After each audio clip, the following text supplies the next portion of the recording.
the jobs numbers actually kind of understate how wonderful the economy is doing. You've got high growth and low inflation, and I think there's plenty of room for the Fed to cut rates. There's a pain point on the buzzword affordability going into the midterms, and that's both political and factual. People say politics very simple. It's all about the economy, stupid. That's a very famous line. It holds true today. Well, the January jobs numbers are out. The jobs numbers added 130,000. The unemployment rate down to 4.3%.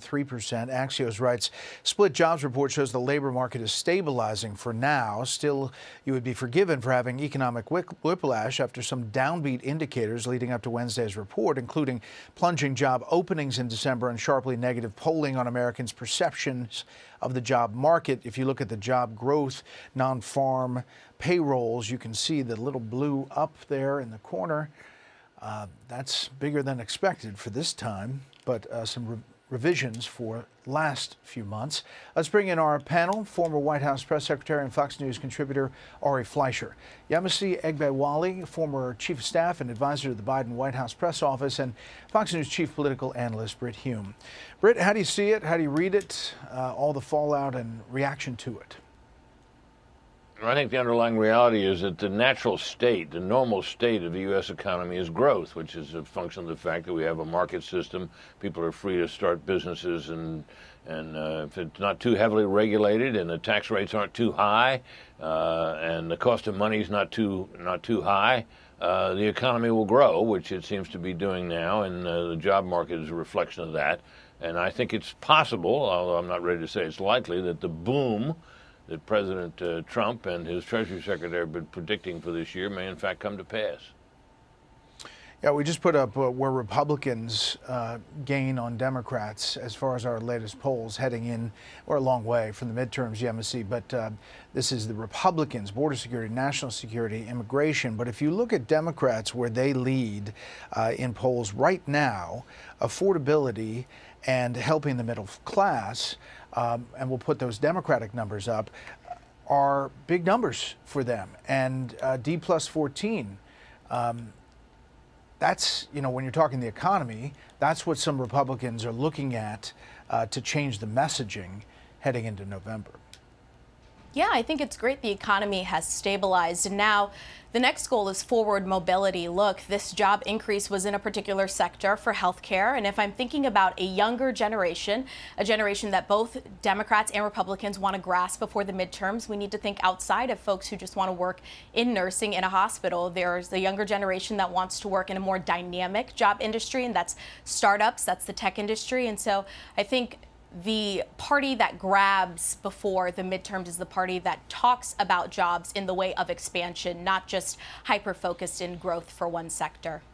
Yeah, Ari, this jobs report was better than expected. Jason Riley at the Wall Street Journal writes, America is running out of patience with Republicans. Voters no longer blame Joe Biden for the state of the economy, and Trump's policies haven't delivered. Are Americans in a patient mood? The Trump administration certainly hopes so. They're saying they have delivered, and they will more. Well, you know, if you compare it to President Trump's first term, when he really delivered is when you could say, based on all the data, all the stats, and everyone agreed, poverty for African Americans, all-time low. Hispanic Americans, all-time low. Wage growth surging for low-income people, higher than it was for middle-income or even upper-income people. That was the type of boom that made everybody feel so good prior to COVID. What you have here, Brett, and these good numbers for President Trump, is the fact that unemployment doesn't move people the way it used to when it's this low, because it's been this low for basically since President Trump's first term. So there's no big surprise in having low unemployment.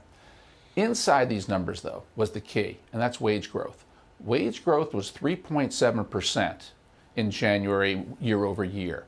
That's a strong number, particularly when you consider inflation was 2.7%. What it means is people are making more than the costs going up. That's the key for President Trump and Republicans. Wages have to go up. It was a good number, a strong number, not a great number. You want to see wages go up even faster, even higher. That's the key. All right, take you to Capitol Hill. Some fiery exchanges. We've seen a lot of House hearings, Brett, where there have been fiery exchanges. Democrats and the witnesses, Republicans as well, looking for a spotlight. But there were some big ones. Here is the Attorney General Pam Bondi and Congressman Nadler and Raskin. How many of Epstein's co-conspirators have you indicted? First, you showed it. I find it. How many have you indicted? Excuse me. I'm going to answer the question. Answer my question. No, I'm going to answer the question the way I want to answer the question. No, Your you're going to answer the theatrics are question the way I ridiculous. asked it. Restore 45 seconds to Mr. Nadler, please, Mr. Chairman. Answer. You can let her filibuster all day long, but not on our watch. Reclaiming? Not on our time. No way. Reclaiming? And I told you about that, Attorney General, before you started. You don't tell me. Yeah, oh, I anything, did tell you because we washed saw up what you did in the loser Senate. Lawyer, not even a lawyer. Committee will be in order. Oh, yes, Brett. It's always fun to listen to. You know, Brett, back in the late 70s into the late 80s, I covered Congress. And I can't tell you how many hearings it ended up like that I covered. And it shows you that some things about Washington don't change. And these explosive sounding hearings are one of those things. The truth is that very little information is revealed or adduced in those sessions. They're fun to watch and they're kind of exciting in their own way, but they don't really go anywhere. We'll see where this goes. I mean, obviously this deals with the Epstein issue, and the victims were in that room raising their hands that they hadn't talked to the DOJ. We see stories every day. Just moments ago, breaking news, Yemisi, is that the SAVE Act, the president likes to call it the Save America Act, on voting, just passed the House of Representatives. Still has to pass the U.S. Senate, but deals with providing identification to vote in America. And what's the sense of this? Well, my sense is I agree with Senator Schumer is that it's going to have a tough road in the Senate. But I do think if the president changes the way he talks about the SAVE Act, a lot of it is steeped in the fact that he believes immigrants were bused to polling locations.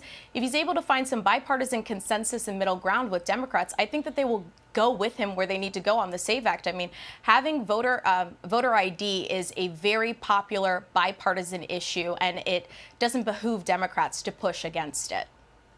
Ari?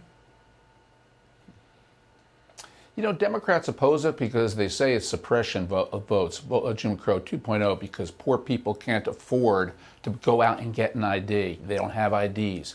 Well, you know, in order to qualify for Medicaid, in order to qualify for food stamps, you have to have an ID. You have to prove you're a citizen. And so I don't get the Democrat point. If you're too poor to get an ID, then why would you qualify for food stamps? Isn't that for the poor?